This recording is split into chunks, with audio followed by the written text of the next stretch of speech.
Today we are journeying into a beautiful and profound spiritual tradition, the Kachina faith. A faith rooted in the cultures of the Hopi, the Zuni, and other Pueblo peoples of the American Southwest. But this is more than a history lesson. This is a call, a whisper from the spirit of the earth itself to remember, to return, and to reconnect. The Kachina faith embodies a worldview where spirits are not distant gods, but intimate presences in the clouds, the mountains, the corn, and the rain.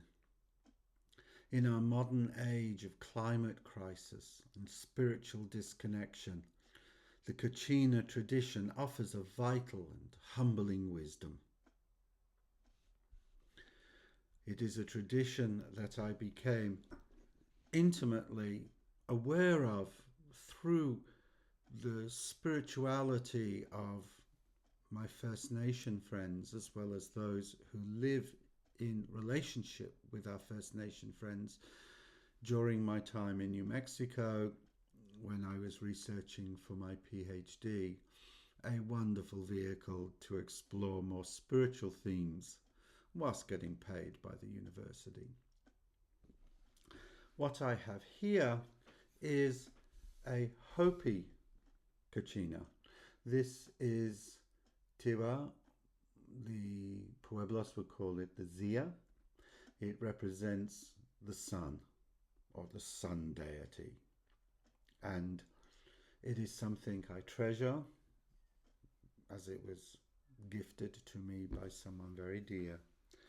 And when I look at it, I more than just remember New Mexico.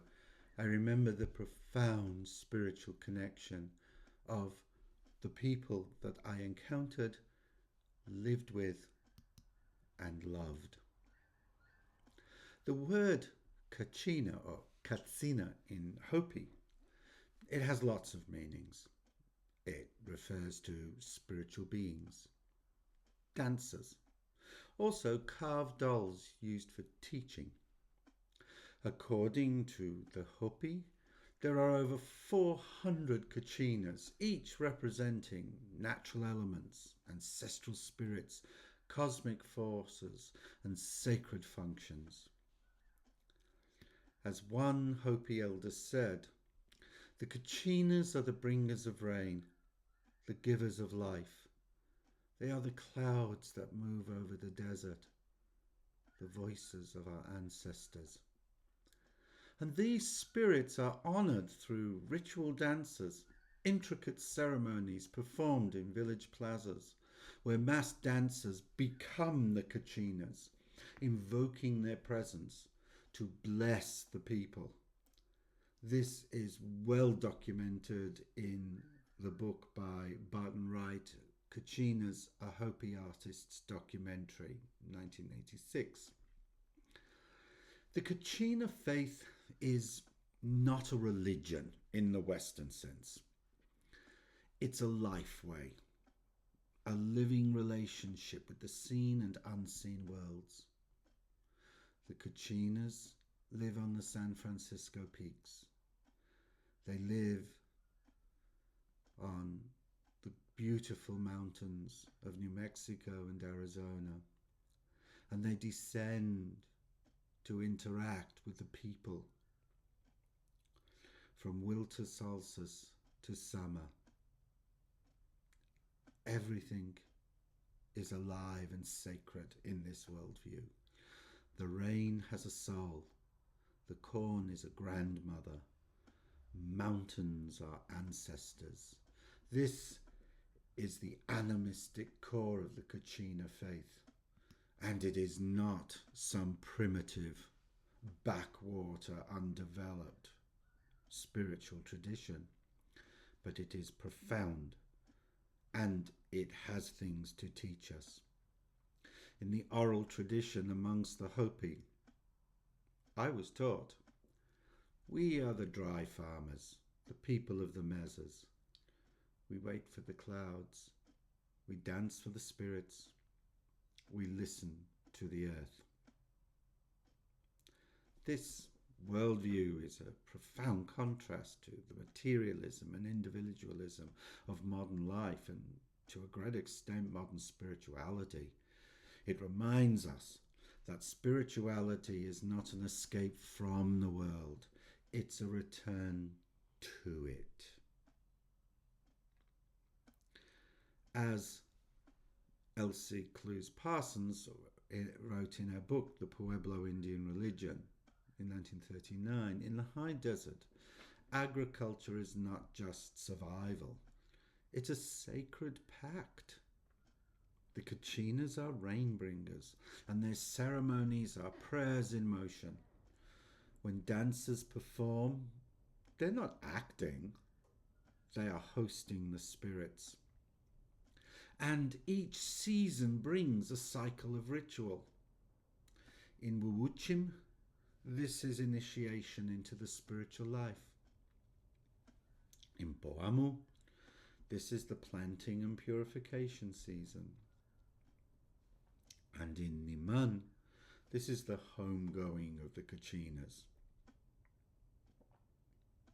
These rituals aren't for entertainment. They're part of maintaining balance between humans, spirits, and nature. This echoes what many eco-spiritual thinkers today are rediscovering, the need to live in reciprocity with the land. The masks and carved Kachinas are not idols. They are not to be worshipped. They are teaching tools and sacred objects. Each mask embodies the traits and lessons of the spirit it represents. For example, the Hemis Kachina is a symbol of abundance and central to the Niman ceremony. Angusa Nisomnataka, the Crow Mother, she is a disciplinarian and teacher of youth.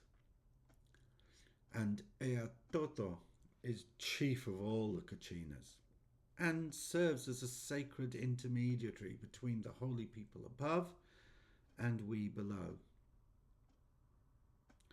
These figures aren't decorative, they're transmitters of wisdom, especially for children. The dolls are given to girls to help teach and learn the identities and values of each Kachina spirit. As recorded by Thomas E. Males in his book Mystic Warriors of the Plains, as well as by Ruth Bunzel in The Pueblo Potter, there is a very profound Hopi saying which says, we do not teach by book, we teach by dance, by mask, and by gift. The Kachina tradition is cyclical, mirroring the natural rhythms of the earth, solstices, equinoxes, seasons, harvests. Time is not linear, it is a sacred spiral. This aligns with many ancient and indigenous traditions that saw time not as a march forward, but as a return to harmony again and again. As I was taught, each year the Kachinas return. Each year we renew our promises. Each year we must plant again, pray again, dance again. In a world obsessed with speed and progress, the Kachina faith invites us back to the circle, to slowness, to rootedness, to an organic relationship with the world within which we live. As Joanna Marcy, Thomas Berry argued that we need a great turning, a spiritual reorientation towards the earth.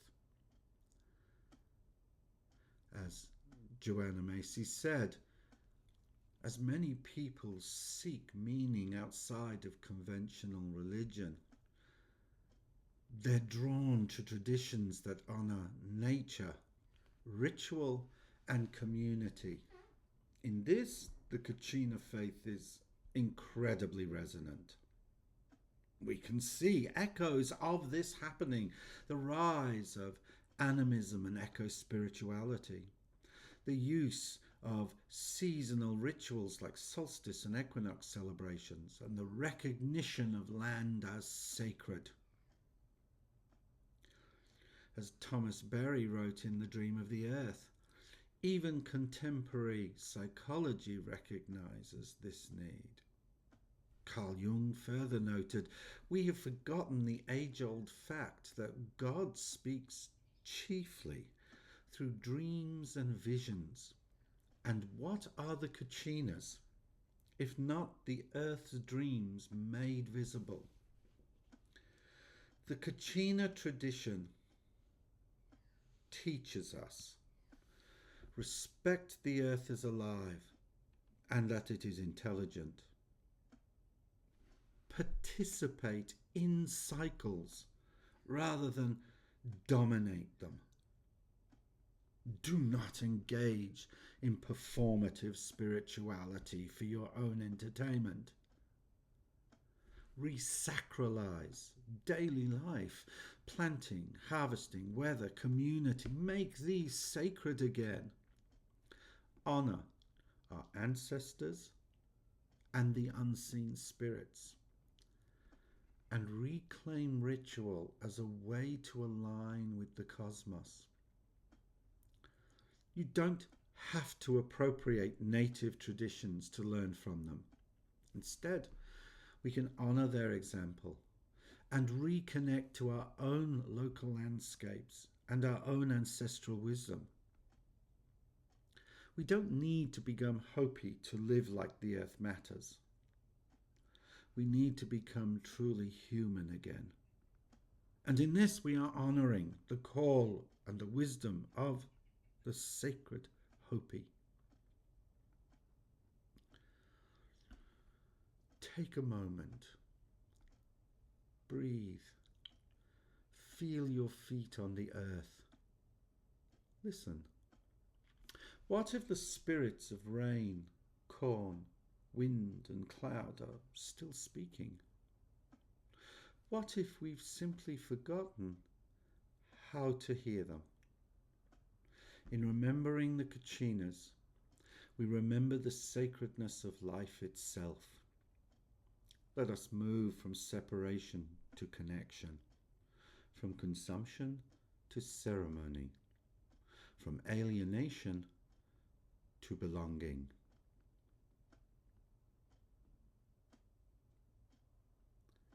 What spirits of place speak to you?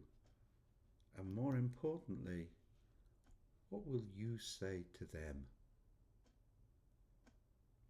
I am Dr. Shimon de Valencia, but much more importantly, like you, I am a merry mystic. May you find your connection to the earth, to the cycles of life, and to the joys and blessings of connection, ceremony, and sacred dance, the dance that is life itself.